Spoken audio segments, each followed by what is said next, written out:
Hi friends, welcome to my channel. V Lakshmi B C Lakshmi V5 ಬನ್ನಿ. ಇವಾಗ ರೋಗ ನಿವಾರಕ ತರಕಾರಿಗಳ ಬಗ್ಗೆ ಸ್ವಲ್ಪ ತಿಳಿಸ್ಕೊಡ್ತೀನಿ. ಅದು ಯಾವ್ದು ಅಂತ ನೋಡೋಣ. ಇವತ್ತು ಒಂದೇ ತಿಳಿಸ್ತೀನಿ. ನೆಕ್ಸ್ಟ್ ನಾಳೆಯಿಂದ ನಿಮಗೆ ಬೇರೆ ಕೊಡ್ತೀನಿ. ಇವತ್ತು ಹಾಗಲಕಾಯಿ ಮಾಡೋದು ಹೇಳೋದು ಕೊಡ್ತೀನಿ. ಹಾಗಲಕಾಯಿಯಿಂದ ಏನೇನು ತಯಾರಿಸಬಹುದು ಅಂತ, ತಿಂಡಿ ತಿನಿಸು ಏನೇನು ಮಾಡ್ಕೊಬೋದು ನಾವು. ಹಾಗಲಕಾಯಿ ಬಳಕ ಮಾಡ್ಕೊಬೋದು, ಹಾಗಲಕಾಯಿ ಗೊಜ್ಜು ಮಾಡ್ಕೊಬೋದು ಅಲ್ವಾ. ಆಮೇಲೆ ಇದರಲ್ಲಿ ತುಂಬ ಔಷಧೀಯ ಗುಣ ಇರುತ್ತೆ. ಹೇಗೆ ಗೊತ್ತಾ, ಇದರಿಂದ ಅದೇ ಹರಚಿ ರೋಗ ಅಂತಾರಲ್ಲ, ಮತ್ತು ಬಿಕ್ಕಳಿಕೆ, ಆ ಎರಡೂ ನಿವಾರಣೆ ಆಗುತ್ತೆ. ಏನು ಈ ಹಾಗಲಕಾಯಿ ತಿನ್ನೋದ್ರಿಂದ. ಅದು ಸ್ವಲ್ಪ ಕಟ್ ಮಾಡಿಬಿಟ್ಟು ಹೇಗೆ ಅಂದರೆ ಎಣ್ಣೆಯಲ್ಲಿ ಫ್ರೈ ಮಾಡ್ಕೊಂಬಿಡಿ. ಫ್ರೈ ಮಾಡಿ ಆಮೇಲೆ ತೆಗೆದು ಆಮೇಲೆ ಹುಣಸೆಹಣ್ಣು ಸ್ವಲ್ಪ ನೆನೆ ಹಾಕ್ಕೊಂಬಿಡಿ. ಆಮೇಲೆ ಇಟ್ಕೊಳ್ಳಿ ಅದನ್ನು ಮಾಡೋದಕ್ಕೆ. ಏನಕ್ಕೆ ಅದನ್ನು ಪಲ್ಯ ಆಗಲಿ ಅದು ಇದಾಗಲಿ, ಯಾಕೆ ಗೊತ್ತಾ, ಅದು ಹುಳಿ ಬಿದ್ದಷ್ಟು ಸ್ವಲ್ಪ ಏನಂದರೆ ಕಹಿ ಹೊರಟೋಗುತ್ತೆ. ನೀವು ಕಹಿ ಅಂದ್ಕೊಂಡು ಹಾಗೇ ಇರಬೇಡಿ, ದಯವಿಟ್ಟು ತುಂಬ ಚೆನ್ನಾಗಿರುತ್ತೆ. ಇದನ್ನು ಟ್ರೈ ಮಾಡಿ ನೋಡಿ ಒಂದ್ಸಲ. ಮತ್ತು ಹಾಗೂ ಸ್ಟೈಲ್ ಅಂದರೆ ಹೇಳ್ತೀನಿ ನೋಡಿ. ಅದು ಗ್ರೇವಿ ಮಾಡ್ತೀವಲ್ವ, ಆ ಗ್ರೇವಿಗೆ ಸ್ವಲ್ಪ ಕಡಲೆ ಬೀಜ ಹುರ್ಕೊಳ್ಳಿ. ಸ್ವಲ್ಪ ಕಡಲೆ ಬೀಜ ಹುರ್ಕೊಂಬಿಟ್ಟು ಅದನ್ನು ಹೆಂಗೆ ಅಂದರೆ ಹುಡಿ ಅಂದರೆ ಇರಬೇಕು. ಅದು ಆ ಥರ ಗ್ರೈಂಡ್ ಮಾಡ್ಕೊಳ್ಳಿ. ಗ್ರೈಂಡ್ ಮಾಡಿಕೊಂಡು ಅದನ್ನು ಉದುರಿಸಿ ಅದ್ರ ಮೇಲೆ ಚೆನ್ನಾಗಿರುತ್ತೆ. ಲಾಸ್ಟಲ್ಲಿ ಹಾಕಿ ತುಂಬ ಟೇಸ್ಟಿ ಅನಿಸುತ್ತೆ.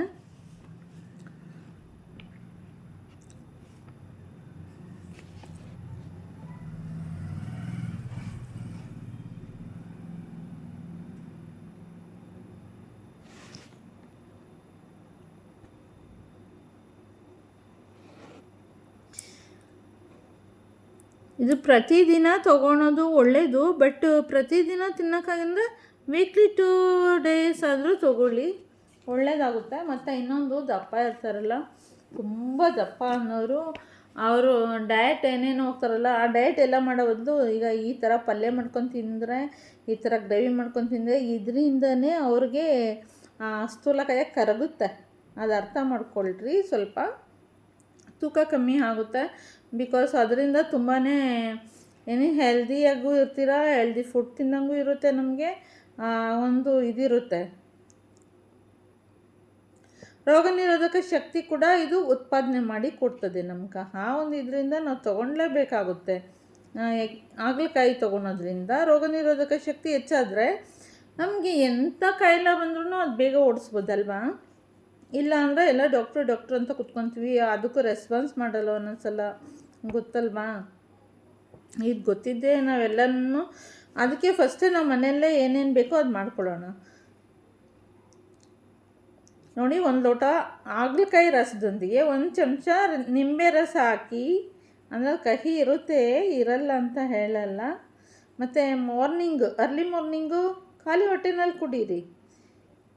ಇದು ಮಾಡೋದ್ರಿಂದ ಏನಾಗುತ್ತೆ ಅಂದರೆ ರಕ್ತ ಶುದ್ಧಿ ಆಗುತ್ತೆ. ಮತ್ತು ಚರ್ಮದ್ದು, ಇವಾಗ ಏನೋ ಸ್ಕಿನ್ ಪ್ರಾಬ್ಲಮ್ ಏನಾದರೂ ಇದ್ದರೆ ಅದೆಲ್ಲ ವಾಸಿ ಆಗುತ್ತೆ. ಈ ಥರ ಮಾಡಿ ನೋಡಿ. ಹಾಗಲಕಾಯಿ ರಸ ಸೇರಿಸೋನು ಒಟ್ಟು ಜಂತುಳ ನಾಶ ಆಗುತ್ತೆ. ಇದು ಗೊತ್ತಿದೆ ಅಲ್ವಾ ನಿಮಗೆ, ಹೇಳಿದ್ದೀನಿ ಮುಂಚೆನೇ. ಊಟಕ್ಕೆ ಮುಂಚೆ ಹಾಗಲಕಾಯಿನ ಚೆನ್ನಾಗಿ ನೀರಲ್ಲಿ ತೊಳೆದ್ಬಿಟ್ಟು, ಚೆನ್ನಾಗಿರೋ ನೀರು ತಗೊಳ್ಳಿ, ವಾಶ್ ಮಾಡ್ಕೊಳ್ಳಿ. ವಾಶ್ ಮಾಡಿ ಅದನ್ನು ಸ್ವಲ್ಪ ಆದರೂ ತೊಗೊಳ್ಳಿ. ತಿಂದರೆ ಏನಾಗುತ್ತೆ ಗೊತ್ತಾ, ಹಸಿಯಾಗಿ ತಿನ್ನೋದ್ರಿಂದ, ನಾವು ಹಸಿಯಾಗಿ ಏನೇನು ತಿಂತೀವಿ, ಒಂದು ನಿಮಿಷ, ಹಸಿಯಾಗಿ ತಿನ್ನೋದ್ರಿಂದ ಏನಂದರೆ ಹೊಟ್ಟೆ ಒಳಗಡೆ ಇರೋ ಜಂತುಳ ನಾಶ ಆಗುತ್ತೆ. ಮತ್ತು ಇನ್ನೊಂದು ಹಸಿವು ಜಾಸ್ತಿ ಆಗುತ್ತೆ ನಮಗೆ, ಇನ್ನೂ ತಿನ್ನಬೇಕು ಅನಿಸುತ್ತೆ. ಬಿಕಾಸ್ ಆ ಥರ ಮಾಡಿ ನೋಡಿ.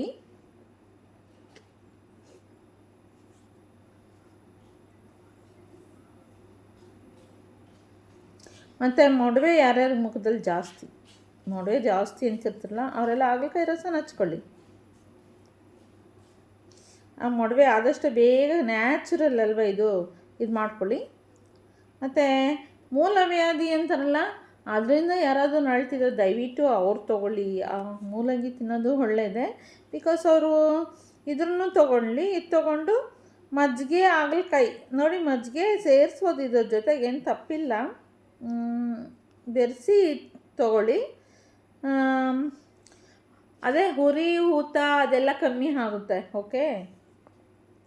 ಮತ್ತು ಪಿತ್ತದಿಂದ ಒಂಥರ ಗಂಧೆ ಆಗ್ತವಲ್ಲ, ಒಂಥರ ಪಿತ್ತದಿಂದ ಅಂದರೆ ಸ್ಕಿನ್ನಲ್ಲಿ ಏನೋ ಒಂಥರ ಬಬಲ್ಸ್ ಬರುತ್ತೆ. ಆ ಥರ ಏನಾದರೂ ಇದ್ದರೆ ಅಂಥವ್ರೆಲ್ಲರೂ ಹಾಗಲಕಾಯಿ ಎಲೆಗಳನ್ನ ನೀಟಾಗಿ ವಾಶ್ ಮಾಡ್ಕೊಳ್ಳಿ. ವಾಶ್ ಮಾಡಿಕೊಂಡು ಮೊಸರಲ್ಲಿ ಸ್ವಲ್ಪ ಮೊಸರು ಹಾಕ್ಕೊಳ್ಳಿ, ಅದನ್ನು ಗ್ರೈಂಡ್ ಮಾಡ್ಕೊಳ್ಳಿ. ಗ್ರೈಂಡ್ ಮಾಡ್ಕೊಂಬಿಟ್ಟು ಮೈಗೆ ಚೆನ್ನಾಗಿ ಸವರ್ಕೊಳ್ರಿ. 1 ಗಂಟೆ ಆಗಲಿ, 1 ಅವರ್ ಆಗಲಿ. 1 ಅವರ್ ಅದು ಮುಟ್ಟಕ್ಕೆ ಹೋಗ್ಬಿಡಿ. 1 ಅವರ್ ಆದಮೇಲೆ ಸ್ನಾನ ಮಾಡ್ಕೊಳ್ಳಿ. ಅದು ಪಿತ್ತದ ಗಂಧೆ ಒಂದೇ ದಿನಕ್ಕೆ ವಾಸಿ ಆಗೋಲ್ಲ, 2 ಡೇಸ್ 3 ಡೇಸ್ ಆಗುತ್ತೆ. ಮಾಡಿ, ಆ ಥರ ಮಾಡಿ ನೋಡಿ. ಯಾಕೆಂದರೆ ಇದೆಲ್ಲ ಮನೆಯಲ್ಲೇ ಸಿಗೋ ಅಂಥದ್ದು ಒಂದು ನಮಗೆ ಹೆಂಗೆ ನ್ಯಾಚುರಲ್ ಟ್ರೀಟ್ಮೆಂಟ್ ಅಂತ ಅಂದ್ಕೊತೀನಿ. ಈ ಥರ ಮಾಡಿ ನೋಡಿ, ಮಾಡಿ ಹೇಗಿರುತ್ತೆ ಪ್ಲೀಸ್ ನನ್ನ ಕಮೆಂಟ್ ಮಾಡಿ ಪ್ಲೀಸ್. Thank you.